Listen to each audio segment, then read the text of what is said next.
یکے بعد دیگر ان کا نام لیا جا رہا ہے، وہ خطیب خطبہ دے رہا ہے، ذرا غور سے سنیے گا اس کو۔ شاعر مشرق کا قول آپ سن لیجیے گا، ہمیں بریلوی کہہ کر پتہ نہیں کیا کیا آپ کہہ دیتے ہیں، یہ سب انہوں نے یاد کیا۔ یہ تاریخی حقائق خدا اب صبح ہو کر مت کیجیے گا، یہ ہمارا اپنی طرف سے ایجاد کرنا نہیں ہے، بلکہ یہ تو صدیوں پرانی ہے۔ علامہ اقبال کی جب باری آئی تو علامہ اقبال وہاں پر کہنے لگے کہ لوگوں، میں سچی بات کہتا ہوں، چند دن ہوئے کہ میں نے خواب دیکھا ہے، اور میں نے خواب میں دیکھا ہے کہ اللہ تبارک و تعالی مولود شریف کی برکت سے امت محمدیہ کو ایک جگہ جمع کرنا ہے۔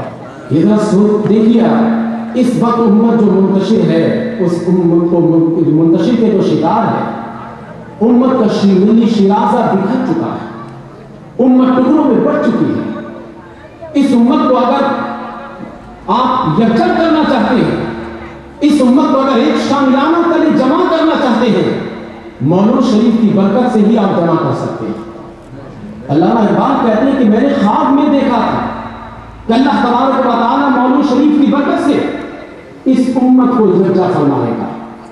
وہ کہتے ہیں کہ لوگوں میں بڑا حیران رہتا تھا، میں بڑا پریشان رہتا تھا کہ مولود شریف کے ذریعے سے اللہ تعالیٰ اس امت کو جمع فرمائے گا، ایک جگہ کر دے گا، کیسے ہو سکتا ہے؟ علامہ اقبال کہنے لگے کہ جب سے میں نے یہ خواب دیکھا تھا تب سے میں اس کی تعبیر کا منتظر تھا، لیکن لوگوں گواہ نہیں، میں دیکھ رہا ہوں کہ آج سے وہ تحریک شروع ہو چکی ہے کہ جو مولود مصطفیٰ کے نام سے امت کو جمع کرے گی۔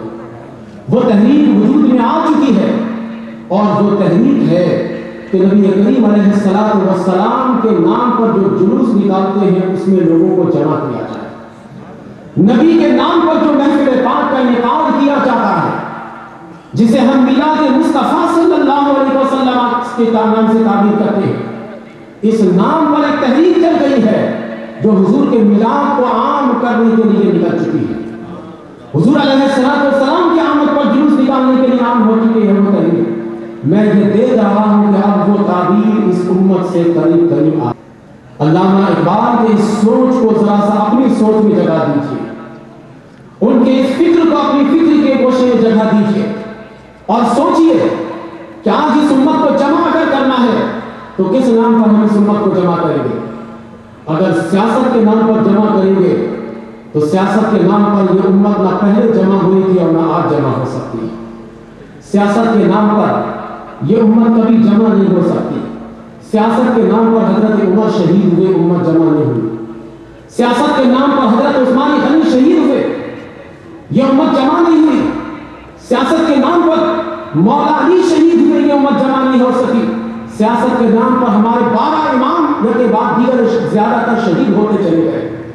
اسی سیاست کے بھیڑ کے امام حسین چڑھ گئے، اسی سیاست کے بھیڑ کے امام حسن چڑھ گئے، تو سیاست کے پلیٹ فارم پر امت کو جمع نہیں کر سکتے، یاد رکھیے گا۔ سیاست کے نام پر پہلے بھی امت جمع نہیں ہوئی ہے اور نہ آج ہو سکتی ہے۔ کس پلیٹ فارم پر یہ امت جمع ہو سکتی ہے؟ یہ امت اگر جمع ہو سکتی ہے تو مولود شریف کی محفل میں یہ جمع ہو سکتی ہے۔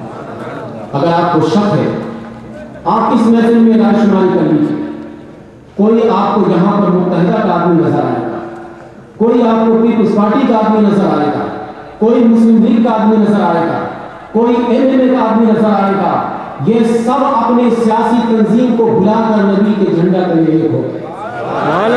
دیکھ لیجیے اس محفل کے ساتھ میں رائے شماری کر کے، سیاست کے نام پر جمع نہیں کر سکتے آپ لوگوں کو، لیکن مولود شریف کی برکت سے لوگوں کو جمع کر لیں گے۔ اور الحمدللہ یہ سمجھ اب ہمارے سیاسی لیڈران کے اندر بھی آ رہی ہے، یہ فکر سیاسی سوجھ بوجھ رکھنے والے لوگوں کے اندر بھی آ رہی ہے۔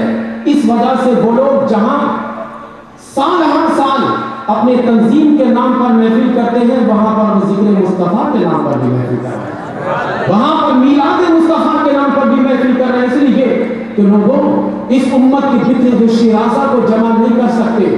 بس ایک ہی راستہ ہے جمع کرنے کا کہ حضور کے نام پر میلاد کثرت سے کیجیے اور محبت کا پیغام اس امت کو دیتے چلے جائیے۔ اللہ تبارک و تعالیٰ نے ہمیں تو کتنا اچھا نبی دیا ہے کہ اس نبی کا ذکر کیجیے، امت یکجا ہوتی چلی جائے۔